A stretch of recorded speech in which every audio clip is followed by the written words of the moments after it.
Let's whip through some of the other results we've got from tonight, or the other races that we're following very closely. Let's go to Georgia now, where we are still waiting for enough information to project a winner in the race between Democrat Michelle Nunn and the Republican David Perdue. Also watching a very tight race in Virginia tonight between the Democrat incumbent Mark Warner and his Republican opponent Ed Gillespie. A very, very tight race. A lot of people will be watching that very closely.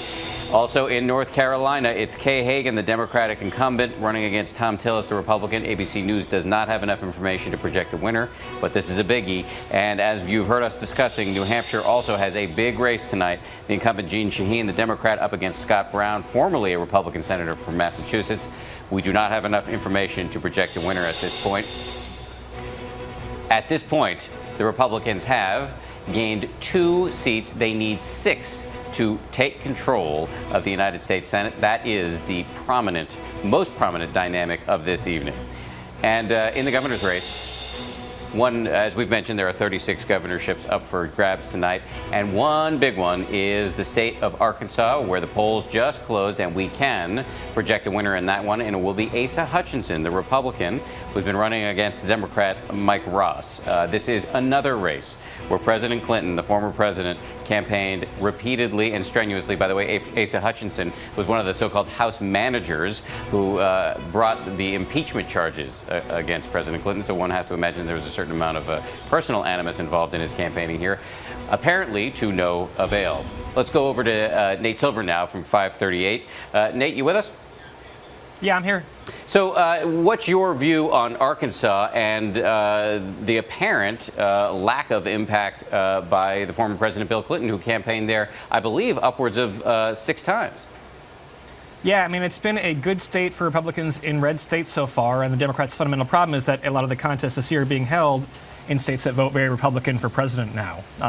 The fact that the race was projected immediately by ABC News probably means Pryor's going to lose by a wide margin. We see McConnell now up by 12 or 13 points in Kentucky, more than polls projected.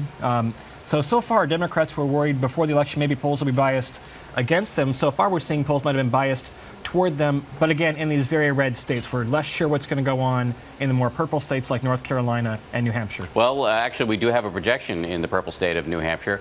ABC News is projecting that their winner will be Jeanne Shaheen, the Democrat, who's been running against Scott Brown, the Republican. Jeanne Shaheen and Scott Brown running in a very tight, very heated race. This is a bit of good news for the Democrats tonight. Does it surprise you at all, Nate, given the polling leading up to this? We had Shaheen as about an 80% favorite going in, so this is finally a piece of good news, though. You clinch an 80% state for Democrats. So what we have to find out now is what do more of these purple states look like? Georgia's a state where maybe things so far look up for David Perdue, the Republican. That would be a big call, but this is a little bit of a sigh of relief for Democrats that you did salvage one purple state at least. Last I heard, you had the odds of 78% that the Republicans will take the Senate. Where does that stand right now? So since we made just this Shaheen call on air, we're not quite sure. It was going to be 80% with the call against Pryor in Arkansas, so probably somewhere still in the 70-ish, 75%-ish range, I would think, since that was an expected outcome in New Hampshire. Do you think that we will know who controls the Senate by the end of tonight, or are we going to be in a situation where it may be January before we find out? It could be January. This is why Georgia is important to watch. One thing that we're watching in Georgia is how much of the vote is the Libertarian candidate getting, and so far it's not very much, only about 1.5 points. If that's the case, if Perdue, or none maybe, but more likely Perdue, wins by a pretty slim margin by 1.5 or 2 points, he could avoid a runoff. So that's, the state I'm probably watching the most right now. We're getting more and more votes in from Georgia is where that race might be headed. You mentioned the Libertarian candidate. There are Libertarian and other independent or third-party candidates running in lots of hot races across the country. Some of the Libertarians there's a pizza delivery man and another one's a paralegal. How big a potential spoiler role can these third-party and independent candidates play in these races?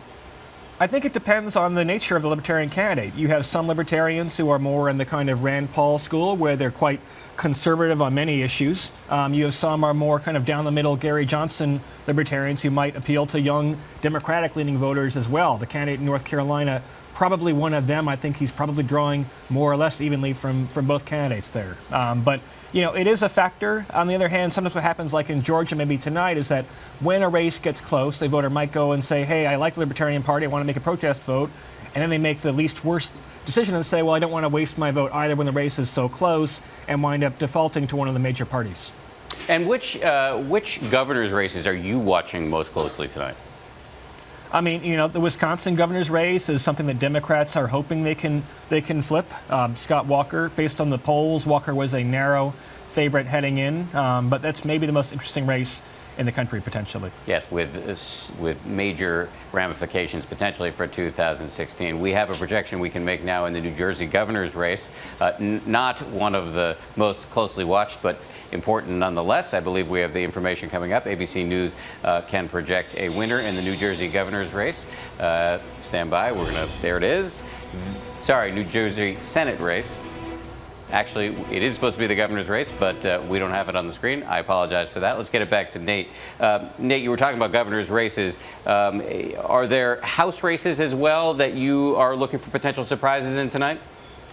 I mean, there are 435 of these things. You'll always have a few surprises. The polling isn't always very reliable in House races. But probably looking toward the overall number, one thing we look at as a sign for the national mood is simply you add up all the votes for all House candidates around the country and which party wins that. In 2010, it was the GOP by about 7 points. In 2012, it was Democrats by a point or so. So looking to that number will be a good sign. We'll learn probably in a couple days, couple weeks, after all these votes are counted, about what the overall political climate was like and how it compared with both 2010 and 2012 as reference points. So much to watch tonight. I love that there is actually still some legitimate suspense in the air.